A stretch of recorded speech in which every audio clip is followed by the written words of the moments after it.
Basi imempendeza Mungu nchini Yesu Kristo. Biria mahali hapa. Mungu aliyeziumba mbingu na hata nchi, Abrahamu, Isaka na Yakobo. Asante kwa neno lako mahali hapa kwa jina la Yesu Kristo. Amina. Kitabu cha Methali 14. Methali 14. Mstari wake ni wa 12.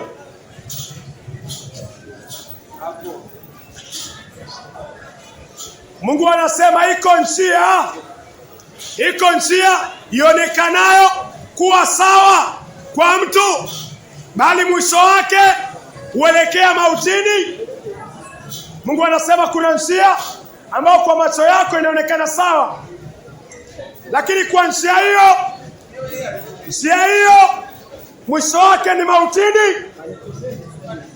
Mungu akiongea kuhusiana na mauti, anaongea kuhusiana na mauti ya pili katika Ufunuo 21:8.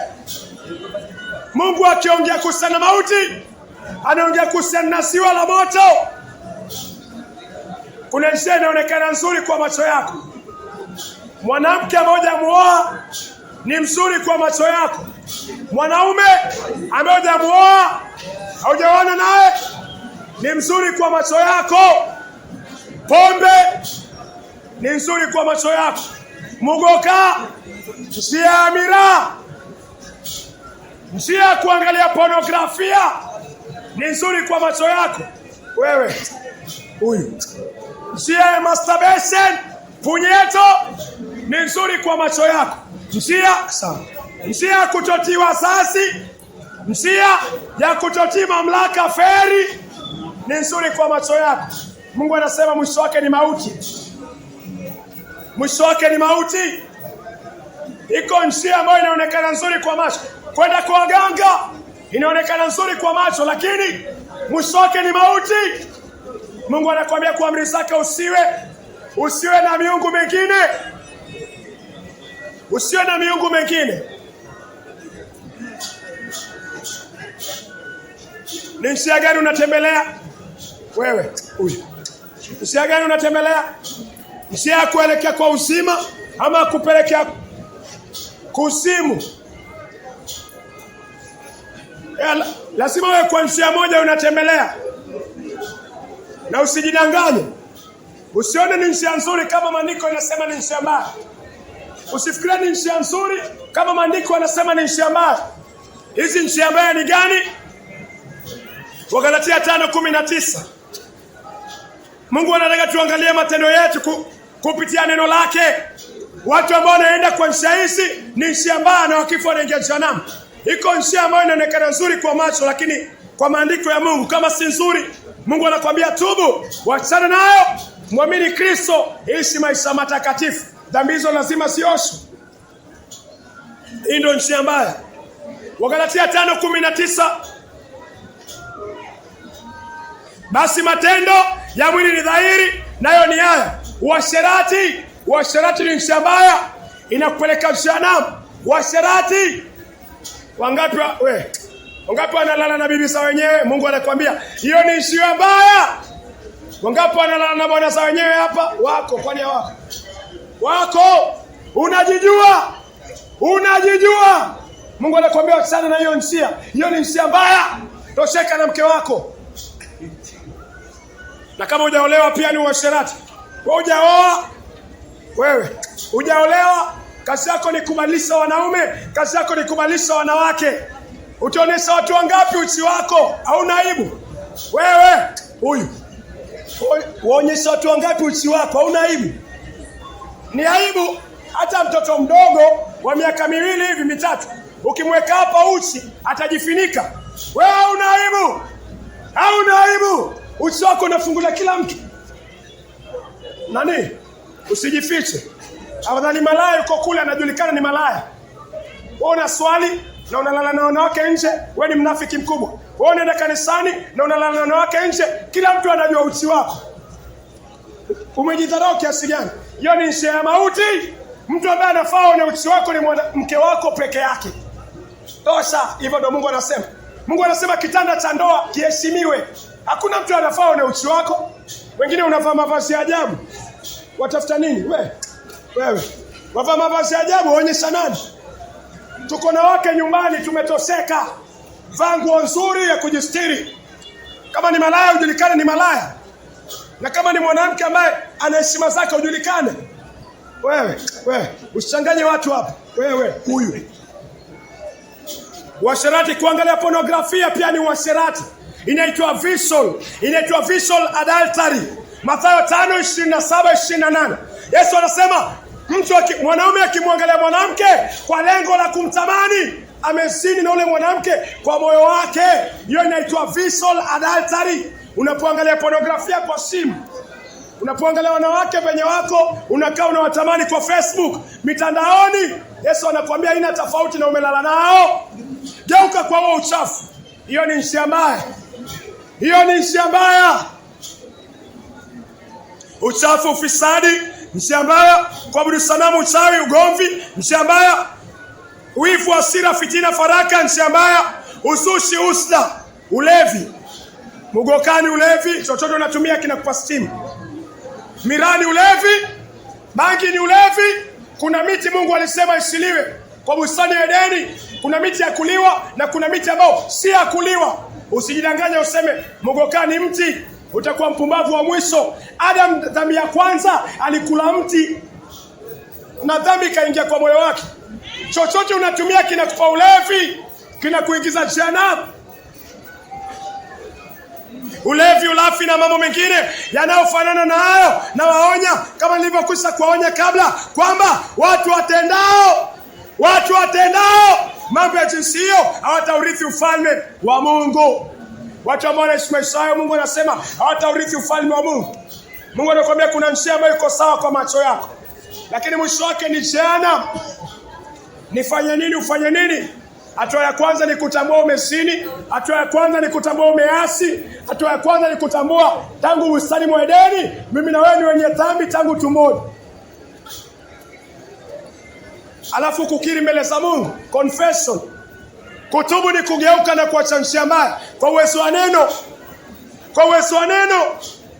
Kuiwacha tu. Tafuta Biblia, anza kusoma, anza kusikiza mahubiri. Hatua mwisho ni kumwamini Kristo, kwamba dhambi zako na zangu zimekuwa kwa Yesu Kristo. Kutokutii kwako na kwangu kumekuwa kwa Yesu Kristo. Mungu akakuhukumu.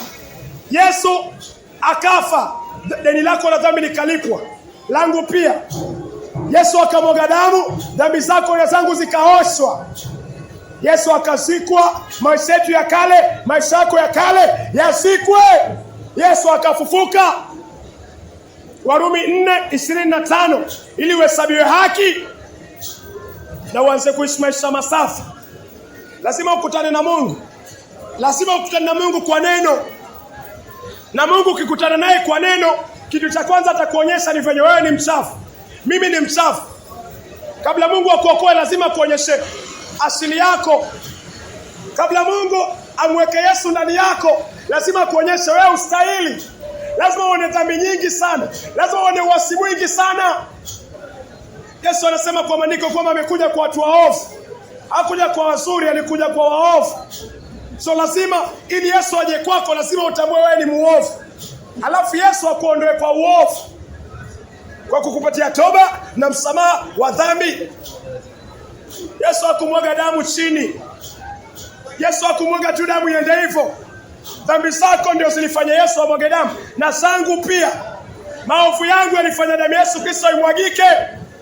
Na damu ilimwagika kwa nini? Dhambi zako zioshwe. Uko na kazi, niko na kazi ya kusikiza injili. Injili vile kuingia kwa feli ni bure, damu Yesu Kristo ni bure, kwa Mslamu, kwa Mkristo, kwa Mpagan, kwa Mwindi, kwa Rastafaria, damu Yesu Kristo ni free. Abiria ambao wanatoka ndani ya feri kwa sasa, tafadhali tu angalifu zaidi na magari ukitoka upande wa kulia. Wale mliosalia sehemu ya jiko leo tutie bidii kutoka ili mwenzako naye aweze kuingia. Hivyo ndio Mungu anasema ni free. Lakini mbona watu wengi mbona wanakufa kwa dhambi? Wokovu ni bure. Wokovu ni bure kwa neema, kwa imani kupitia neema. Lakini mbona watu wengi bado ni watumwa wa dhambi? Ni kwa sababu maandiko yanasema kuna kitu unapenda. Ukipenda dhambi, dhambi itakutawala. Kuna kitu unapenda.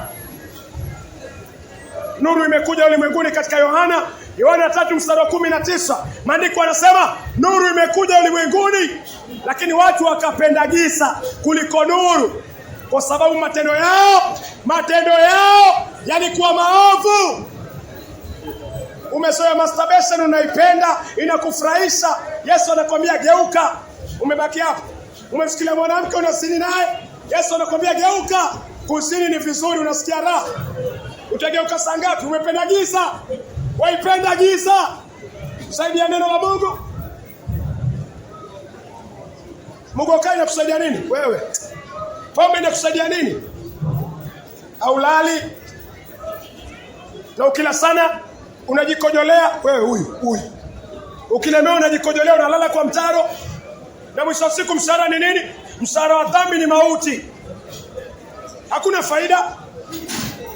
Kutana na Mungu. Jiite mkutano na Mungu. Jiite mkutano. Muda wako na muda wangu si mrefu. Lazima utaondoka siku moja. Lazima nitaondoka siku moja, lakini unaelekea wapi? Unaelekea wapi ukiondoka? Kwa Mungu, kwa shetani? Waishi vipi duniani? Matunda ambayo yanaonyesha unavyoishi duniani ndio yanaonyesha mahali utaenda milele, mahali utamalizia milele wako. Vile unaishi tu, vile unaishi hapa ni matunda ambayo yanaonyesha mahali utamaliza maisha yako milele. Geuka kwa njia mbaya. Mungu si mwenye dhambi. Mungu hapendezwi na uovu. Geuka kwa njia mbaya. Unajua machafu unayofanya? Hao ndio yalimweka Yesu msalabani. Mungu anataka ugeuke kwa njia mbaya. Ukimbie njia mbaya. Vile unaweza kimbilia feri, Mungu anakuambia ukimbie kwa uchafu hivyo. Ukimbie kwa dhambi hivyo. Ukimbie zina hivyo. Utakuwa mnafiki ukikimbilia feri, lakini haukimbii kwa uovu. Haukimbii kwa bangi, haukimbii bangi, pombe, lakini ukimbia kwa feri. Wewe ni mnafiki, unakuwa mnafiki wewe. Unakuwa mnafiki. Mungu anataka toba.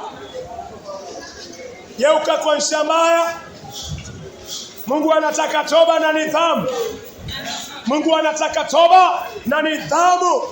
Nidhamu kwa kazi ambayo umetufanyia kupitia Yesu Kristo.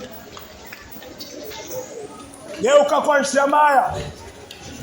Vile unavyokimbia kuingia kwa feri, Mungu anakuambia pia ukimbia kutoka kwa uovu. Uikimbie zinaa.